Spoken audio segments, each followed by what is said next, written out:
దేశవ్యాప్తంగా voter list special intensive revision ను వచ్చే వారం నుంచి ఈసీ చేపట్టనుంది.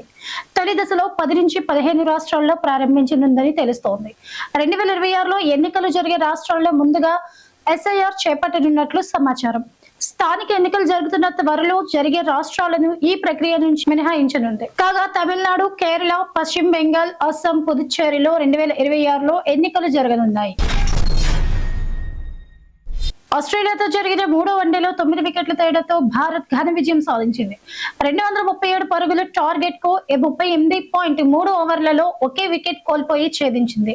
రోహిత్ సూపర్ సెంచరీతో చెలరేగాక కోహ్లీ విన్నింగ్ షాట్ తో మ్యాచ్ ను ముగించారు. కెప్టెన్ గిల్ మరోసారి నిరాశపరిచినప్పటికీ RO/KO అద్భుత ప్రదర్శనతో వైట్ వాప్ గండాన్ని తప్పించారు. కాగా తొలి 2 మ్యాచ్లలో ఓటమితో భారత్ సిరీస్ కోల్పోయిన విషయం తెలిసిందే.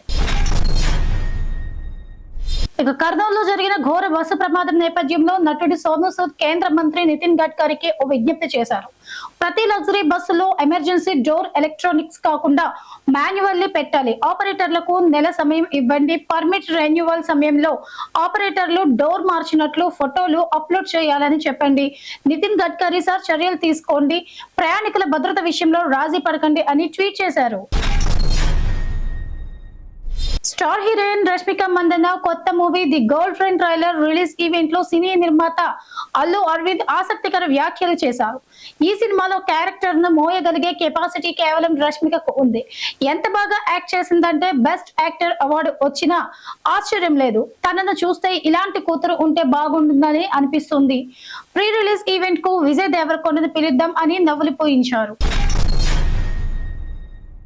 దేశంలో ఇన్వెస్ట్మెంట్ పై స్కామ్ కు వేలాది మంది బాధితులుగా మారుతున్నారు. గత 6 నెలల్లో ఏకంగా 30,000 మంది 15,000 కోట్లకు పైగా నష్టపోయారని Indian cyber crime coordination centre వెల్లడించింది.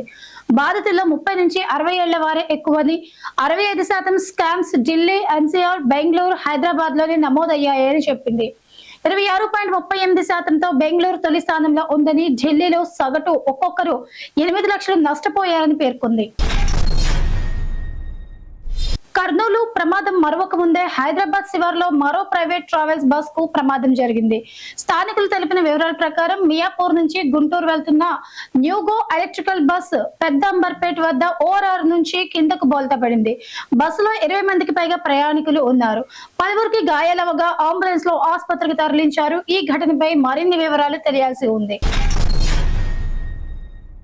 ఇక తాజా సినీ అప్డేట్స్ చూద్దాం. రష్మిక దీక్షిత్ కొంబోలో రాహుల్ రవీంద్రన్ తెరకెక్కిస్తున్న ది గర్ల్ ఫ్రెండ్ ట్రైలర్ విడుదలైంది.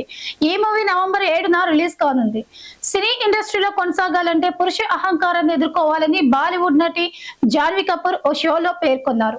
రాజకీయాలను ఎదుర్కొంటూ ఎన్నో పోరాటాలు చేశానని ఆమె తెలిపారు. సీనియర్ హీరో రవితేజ శ్రీలీల కాంబోలో వస్తున్న మాస్ జాతర మూవీ ట్రైలర్ ఈ నెల 27న రిలీజ్ కానుంది.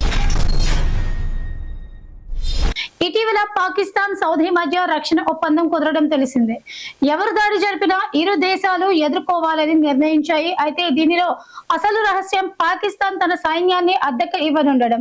25,000 మంది సైనికుల్ని పాక్ సౌదీకి పంపనుంది. దానికి ప్రతీకగా సౌదీ 88,000 కోట్ల రూపాయల ప్యాకేజీని పాక్ కు అందిస్తుంది.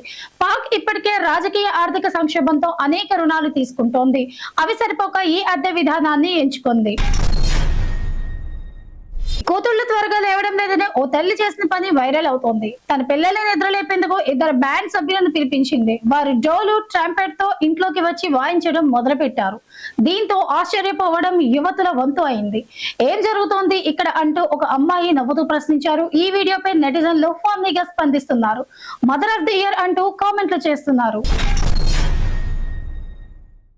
ఇక పాక్ బార్డర్ లోని సోర్ క్రిక్ ప్రాంతంలో ఈ నెల 30 నుంచి నవంబర్ 10 వరకు భారత త్రివిధ దళాలు త్రిశూల సైనిక విన్యాసాలు నిర్వహించనున్నారు. ఈ నేపథ్యంలో నిన్న భారత్ నోటామ్ జారీ చేసింది. దీంతో పాక్ కూడా తమ సెంట్రల్ సదరన్ ఎయిర్ స్టేషన్లలో విమానాల రాకపోకలను రద్దు చేస్తూ నోటం జారీ చేసింది. ఇందుకు ప్రత్యేకంగా కారణాలేవి వెల్లడించలేదు. కాగా త్రిశూల విన్యాసాల వెనుక భారత్ వ్యూహం ఏంటని తీవ్ర ఉత్కంఠత నెలకొంది. ఇది వాటి టాప్ 10 న్యూస్. రేపటి టాప్ 10 న్యూస్ లో మళ్ళీ కలుద్దాం.